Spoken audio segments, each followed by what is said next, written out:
13 forward.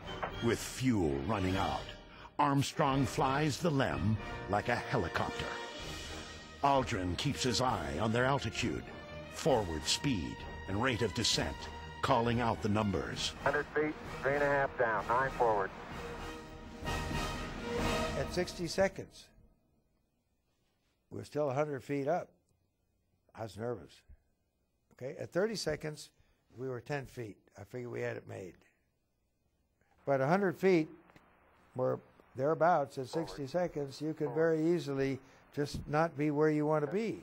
4 forward, drift into the right level. Sort of like driving your car when the gas gauge is reading empty, but you know that when it gets down there, you got a few more miles left. Well, that was the situation we faced. And I think it was in the last seconds. Everybody was holding their breath. It was pretty dicey. Contact light. Okay, engine stop. APA at a descent. Mode control, both auto, descent, engine command override off.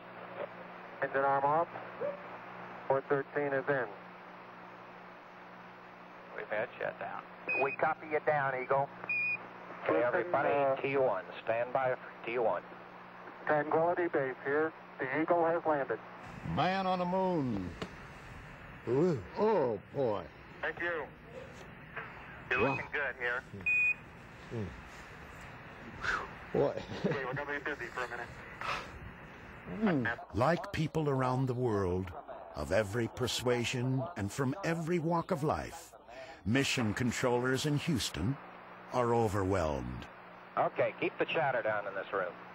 Now, in the control room, we had work to do because we had to very rapidly look at the spacecraft systems and give the crew a stay-no-stay decision that everything was safe to remain in the moon, and we had to accomplish that within the first 2 minutes. Okay, T1, stay, no stay. Retro.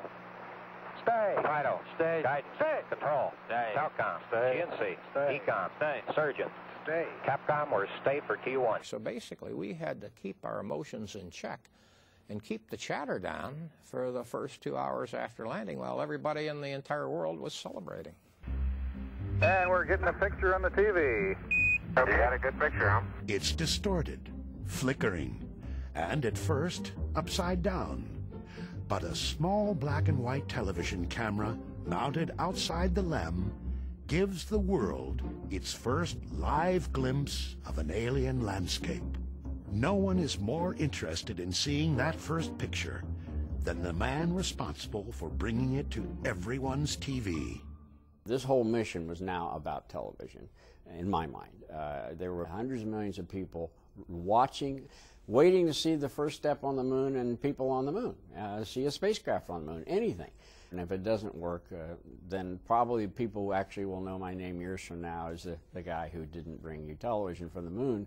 Okay, Neil, we can see you coming down the ladder now. The world just marveled at this right along with us, and we more or less made the whole world our partners in this thing by inviting people to be there during the launches. And I think that's one of the best things we ever did in the space program. One of the best decisions ever made with regard to the space program was to share that with the world. Okay, I just checked getting back up to that first step. That isn't collapsed too far, but it's adequate to get back up.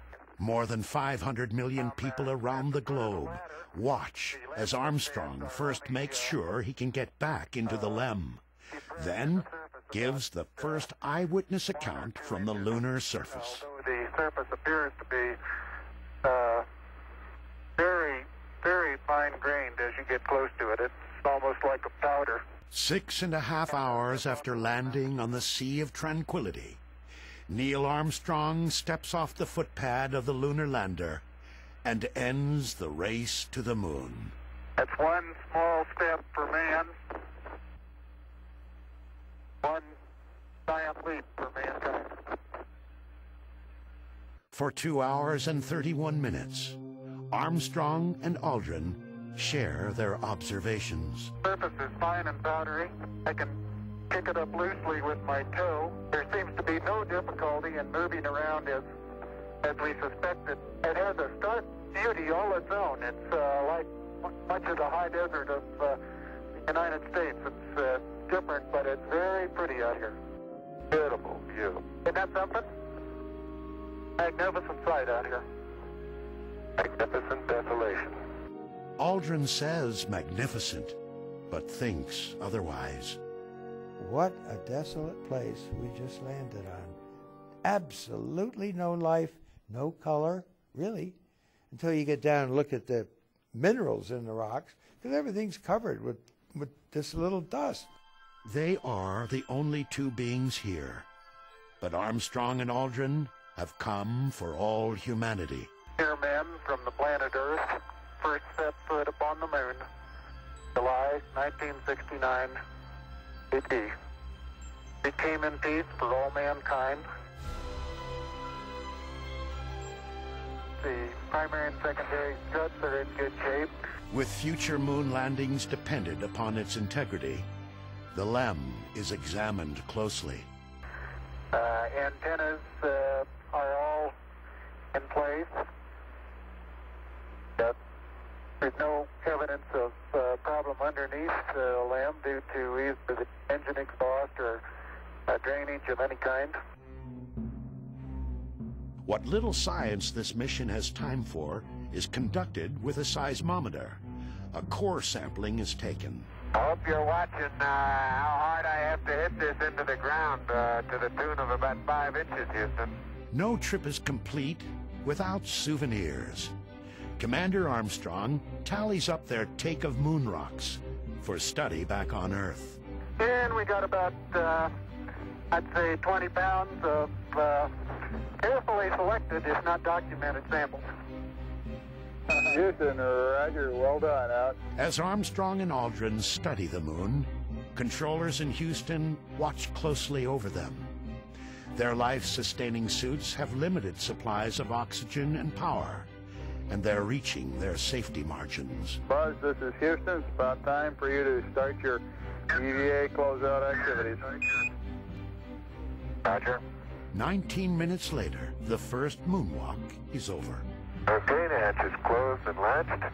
As the ascent stage of the Eagle takes flight and Tranquility Base recedes beneath it, the magnitude of the accomplishment begins to sink in for Chris Kraft. In terms of technology, in terms of advancement of the state of the art in science and technology, it was probably the most productive 10 years in the history of man. And when you reflect back on it, it probably was even greater than I could comprehend today. With a scant 5 months to spare, NASA has met President Kennedy's goal.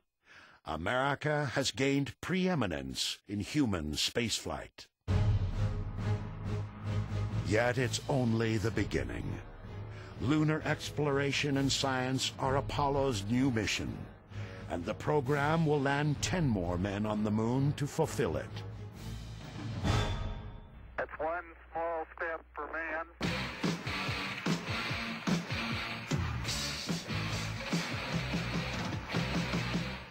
We're in the viewing room at the Mission Control Center in Houston, watching the terminal phase of that flight and the landing itself on the moon. I was telling